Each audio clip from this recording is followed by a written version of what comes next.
iPhone. I have different types of technology. How many of you guys have Android, iPhone, whatever? Most of you guys have some type of technology.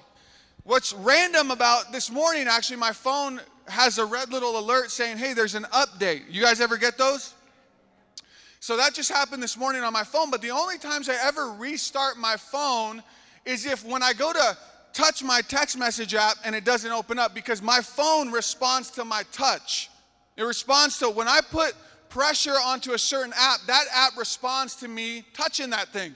So when I go to messages, I can type a message with my touch, right, on this phone. The only time I restart my phone is if it stops responding the way it's created to respond. That's the only time I reset this thing. The other time I reset it is when there is an update to my phone.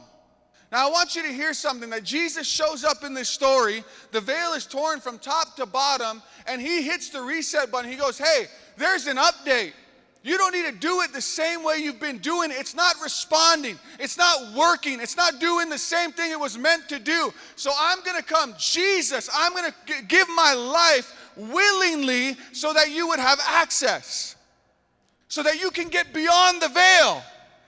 The reset we need this morning is we need a reset on how we approach God. You have access.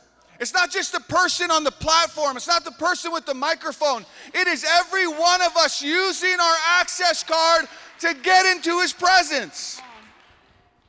Acts chapter 2, verse 17, it says, and it shall come to pass in the last days, says God, that I will pour out my spirit on what? All flesh.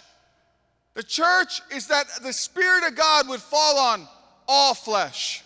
When we're singing that song in worship, he loves us. Oh, how he loves us. I thought, man, isn't that what it's that simple. And we've made it about so many other things, but the simplicity of following Jesus is that he loves us. And while we were still sinners, God demonstrates his love in this, that he died for us. It's that simple. And we overcomplicate it, and we don't use the access card we have, and we don't get into it. Church is not about celebrity. And what you can get mixed up with is because there's a platform here, and there's lights that light this platform, and because I'm up here, and I have a microphone, and there's sound system, you go, that's the most relevant thing about church. If you're not here, I'm speaking to nobody. The most relevant thing about church is that we're all a part of the body of Christ, and we all have access.